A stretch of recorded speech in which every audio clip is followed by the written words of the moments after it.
What's up everyone and welcome back to Werewoof Wolfie. My name is Wolfie and today we're going to be looking at issue number 17 of the IDW Sonic the Hedgehog comic series. Let's go! Shadow Basketball! So as you guys can clearly see, I have cover A of issue number 17, as you can see above my head here. So normally what I do, for those of you who are watching for the first time through this comic review, I have a whole playlist of them, you should probably go check them out. I do a abridged version, more or less a summary, a recap of the events that happened in this story, this book here, and then I tell you what I liked, what I didn't like, and then I give it a score. So without further ado, let's get started. So we find ourselves at the Chaotix Detective Agency in Seaside City. Seaside City, yes. I'm glad that we're starting to get names of these locations. So now we know the Chaotix Detective Agency is in Seaside City, wherever that is on this planet that is still unnamed. We'll eventually get there, I hope. He's on call with Tails, who is calling everybody on the Resistance, I imagine, and letting them know about this virus. And Vector's like, "Oh, so Sonic's infected too. Sheesh, thanks for the intel, Tails." I can't do Vector's voice that well. I sound like Vector. I sound like Kermit trying to sound serious. It doesn't sound good. But anyway, the SBO and Charmy are in the office with him, and they're pretty much like, "So what's happening out there?"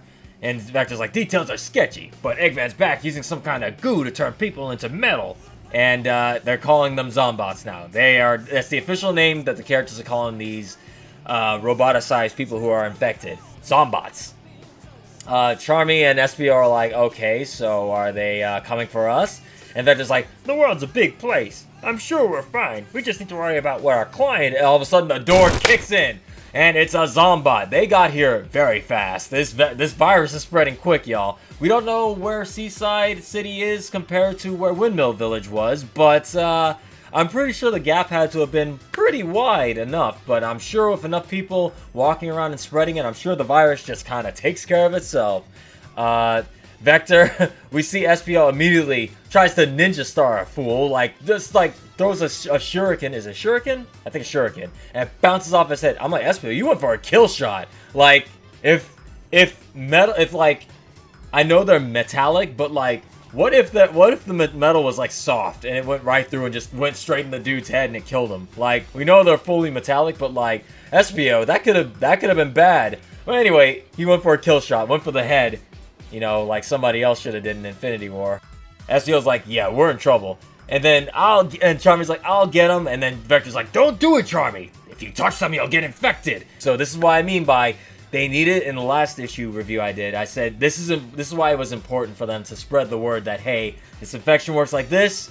It's out there. It does this and this. Let everybody know, because the moment you don't, this kind of crap almost could have been bad. Charmy, Vector, and SPO probably would have tried to fight them and would have wound up getting infected. And we kind of need these three. Anyway, Vector orders a retreat. The whole gang leaves out the back door. And then they find out, oh, by the way, the reason the infection got here wasn't because of somebody from another village. It's because we see Eggman's ship in the distance dripping that virus onto the city. And wow, that is fast. It's a kind of a scary looking shot, actually. You see people running for their lives from these Zombots, and it's not a great look. And it's like, oh wow, this is like something out of Independence Day or something. Some sort of oh. By the way, I noticed this on the book here. Let me see if there's a picture over yonder. If you zoom into the sign there, Naka Oshima. I see what you did there. Little Easter eggs like that. They thought they could roll one past me, but my eyes are too good for that. Anyway, Vector points up to the ship and he's like, "That must be that must be Eggman's new ship and where the virus is coming from." And then they start having to fight their way through the city, just trying to see if they can help out survivors. Vector calls Amy and is like, "Amy, do you copy?" And then Amy's like, "Yeah, what's going on?" He's like, Seaside City just got hit by Eggman. Those Zombots are all over the place." And then Amy's like, "I'm gonna send a rescue shuttle right away. Can you send any backup? Do you know where Sonic is? I'll call everyone and hopefully someone will get there. Be careful." And this is when they're like, "Okay, well, we're on our own for now. We just gotta make sure we get all the innocent people away from the infected people and make sure that, they don't, get mixed up." And again, this is what I mean by, this is cool. It's a really cool concept because it's what if zombies were in the Sonic world? But zombies are too kind of real and abstract for it to really work in a Sonic context. But a zombie virus that makes them act like zombies is pretty much the same thing, but also pretty much on point with the theme of Sonic, which is robots. And Vector and the rest of the Chaotix are noticing everything they're touching. Even trees are becoming infected by the virus. And yeah, he's like, okay, we need to make sure that we separate everybody. Only the non-infected go this way, and to the docks, and the infected, we have to make sure they keep away. And so Vector is kind of thinking on his feet. We see why he's the leader of the Chaotix. He's as dumb and derpy as he sounds. He's actually supposed to be quite intelligent, like not book smart, well, maybe book smart, so like not scientifically building machine type smart, but like book smarts. Like he can kind of recognize things really quickly. He's just quick to catch on to things. Like he's very good at analyzing things and making stuff up on his feet, I'd imagine. So Team Chaotix off on their mission to help the innocent escape and distract the infected from getting anywhere else. So you see them all doing different methods of doing it. Vector's using his power to push people in their cars out because their cars are jammed and stuff like that. SBO separating them with like ninja traps. Charmy's just using his body to distract them. And finally, when it looks like things are getting bad for Vector and he's getting surrounded by everybody, who else but the Blue Blur coming in to save him, Sonic 06 style. Hey, that's a pretty snazzy performance there, or as some of you may know, one. Yeah, I'm doing jokes here. I'm trying, guys. I'm really trying. And Sonic's like, I heard you can use a hand, and we can see, even despite the fact that he was running, the infection is still spreading on him. You could visibly see it on most of his body. And he's like, are you sure you're gonna be okay over there? And then Sonic's like, yeah, as long as I keep running, I can kind of prevent it from spreading on my body. But the problem is, every time I hit these Zombots, it makes it spread quicker. So the more Sonic fights them, the more it spreads, even if he is running fast. So it's like, he's the only one that can fight them right now, but it's gonna cost them in the long run. Vector's like, all right, you go make sure the Zombots are distracted. I'll keep the infected away from the innocent, from the non-infected. And next time I see Dr. Tinkerer or whatever, Eggman loses memory, I'm throwing him in a cell.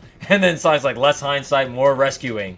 And that's when we see, this is Zombie Outbreak 101. I love this particular page right here.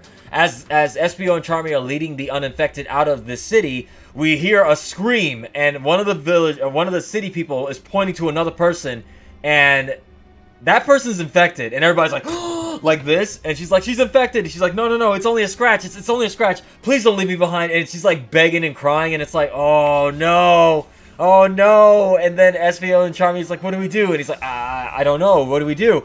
And then Vector has to make the hard choice. This is some dark stuff for a Sonic book. For a Sonic story, Sonic stories, and I think the darkest we've ever gotten is probably Adventure 2. Probably as far as, like, that kind of thing goes. But this for a comic is really good. And we see Vector having to make the hard choice of having to isolate her via cars. He slams cars, like, to surround her and trap her between these cars. Vector using his strength to, like, lock her away. She's begging, like, not to be locked away, but Vector has to make that hard decision because she's infected and there's nothing he can do for her. And he's like, I'm sorry, and just slams the car down and traps her. And I was like, oh, woo, there we go right there. I'm like, this is some storytelling right here. I like it. We never see stuff like this in a Sonic game. Oh, man, sorry, I got a little excited there. But, man, I'm like, this is some good storytelling right here. I feel so bad for that girl. Like, oh man, I know everybody in the comments, there's gonna be like a comment war, I can see it right now, 50% of the people going, there was nothing he could do, he had to do what he had to do, Vector's the man, he had to make that hard decision, and then the other half are gonna be like, man, Vector's cold, how could he do that to her? But you gotta think about it, if you let her go, she would become fully infected and wind up infecting the rest of the people, and that would become contagious beyond belief, which would make things worse for all the other people who are not infected right now, so he has to isolate her. That's just how it's gotta be. You gotta make these hard choices in these scenarios. That being said, Charmy, much like some of you commenters, I'm sure, is like, what was that? What was that? Was mean. How are you gonna lock her away? We could have helped her. And Vector's like, I'm doing the best I can. I gotta think quick. I gotta make sure the uninfected don't get infected by the others. So Charmy's like, but, and he's like, the SVO's like, no, Charmy, listen to Vector. We must do what he says. We can't question him. We have to keep going. And Charmy's like, fine, but I don't have to like it. And then we see some more uninfected about to be attacked by some Zombots. And Sonic comes speeding in, attacks them, gets them out, or attacks the Zombots, helps the uninfected escape. And that's when we notice the rescue ship that Amy sent finally arrives at Seaside City, helping the uninfected get out. Excuse me. Sorry, I'm losing my voice here. And the evacuation is on point right now. So as Sonic is standing there watching the evacuation happen, he's starting to, like, notice the infection is spreading more and more and more and more. He's like, oh boy, that's a nasty feeling, but I want to protect everybody, but I'm no good if I become a Zombot. And that's when he sees in the distance, he's like, I just gotta start running. He starts speeding, running as fast as he can. And Vector, and we go flash forward to the rescue ship as the uninfected are getting huddled into the ship, and Vector's fighting off the rest of the Zombots from getting to the ship. And that's when Charmy is like, I just can't. There's gotta be more people in the city. I'm gonna go rescue that one that Vector isolated. I'm gonna go back and get her. And Vector's like, Charmy, no! He's like, but it's too late. Charmy's gone. He's gone back to help her. And then SPO's like, I'm gonna try to catch him. He tries throwing like a rope to like catch Charmy, but a Zombot intercepts it and stops SPO's rescue attempt. Vector's like, Charmy, come back here. That's an order, Charmy. And that's when things are getting dramatic, and Charmy is ignoring him. He's going straight back for her, and that's when he goes in to try to rescue the girl, and she's no longer herself. She is full Zombotted. And Charmy, unfortunately, y'all, this panel is rough. I know Charmy doesn't have a lot of fans, but no one wants to see him go like that. I mean, everybody's like, if he had just listened, but he's a kid. He can't really, you know... A kid would probably, if they had the chance, would probably do the same thing he did. And unfortunately, Charmy is the first of our main cast to fall, besides Sonic. But Sonic's kind of fighting it off, so I won't call him the first real victim yet. But Charmy, as we can see, gets taken down, and that's the end of him, for what we know. He's not dead, but like he's definitely gonna be zombotted. And Sonic speeds over to Vector and Espio, and he's like, "What happened? Where's Charmy?" And Vector's like, he went back off into the city, and I couldn't do anything. And then Espio's like, you're not going out there either. It's too dangerous. And Sonic's like, everybody get on the ship. I'll go and find Charmy. And Sonic speeds back into the city, and the last panel is Espio and Vector just looking like disheartened and just like heartbroken. They lost their little buddy, Charmy. Team Chaotix is now down one member. And what a way to showcase like the character dynamics here, man. It's like, that's it. Next time is going to be Sonic versus Gemerald? Gemerald. So that means Cream is going to be around, because Gemerald, I don't know how to say that name. I'm just going to call him Emerald G. I'm just going to call him G. So I assume Cream and Vanilla are going to be in the next issue, because that's where G is. So I wonder why he's going to fight Sonic. Unless Sonic becomes fully infected, I'm imagining that's going to be the case. He becomes fully infected, and G has to, like, beat the crap out of him to, like, snap him back into himself, or stop the infection a little bit. Who knows? Yeah, I'm thinking that's probably what's going to happen. I'm super excited for issue number 18. I can't wait to see. Finally, Cream showing up in a story again. She hasn't been in a story since Generations as a cameo. And she should have been Team Sonic Racing, but hey. What can you do? Chaos took her place. But yeah, this story, man, this is when things getting dark. Things are getting serious. I love it. I love this Zombot virus. Man, this is good. I love it, y'all. But yeah, let me tell you what I didn't like. Nothing. I think these books are getting so good right now. We're only on issue number 17. Again, guys, this is early. We're still early in the comic book run. We're not going to get all these amazing stories just yet.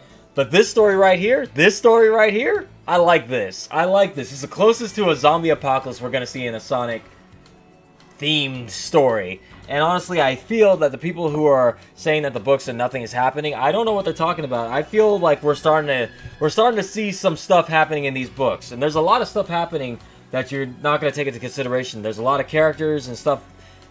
This is great. I love this so much. Things I did like.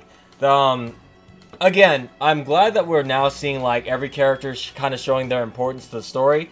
I like that the Chaotix got some play in this. I know people are probably going to have mixed feelings about Charmy being the first to fall, really. But you got to remember, there's stakes in this story now. Sonic is infected and fighting off the infection, basically trying to put it into remission by speeding all the time. And it's like... yeah, Sonic's infected. Two places we've seen, Windmill Village and Seaside City, have fallen to this virus right now. Things are looking pretty bleak and desperate right now. And the way things are going, we don't know what's going to happen. Like, I mean, obviously, from Silver's future, things became fully infected. The world became a bleak, like metallic place. So something's gonna happen. But yeah, I love that there's actually stakes now. And while I'm sure people are gonna have mixed feelings on Charmy being the first of all, yeah, he's a kid. This is something that a kid would probably do. They're not thinking straight. He's like, I just want to help people, and he just went out there, and unfortunately, that's what happens when you don't listen. Yeah, I struggle to find anything negative to say about this comic. I'm so excited to read issue number 18. What is Gemerald? Gemerald? Someone's gonna correct me in the comments. Look, let me just gush here, guys. I love it. I am digging this, man. It's like every single time I'm like, man, how can this possibly get better? Now that Gemerald's back on the scene, G is coming back. Means Cream and Vanilla are gonna be there, and that Sonic either becomes fully infected or he tries to attack Cream or something. Because Gemerald probably wouldn't attack Sonic unless there was a good reason. This is gonna be great. I can't wait to read issue number 18 whenever that comes out.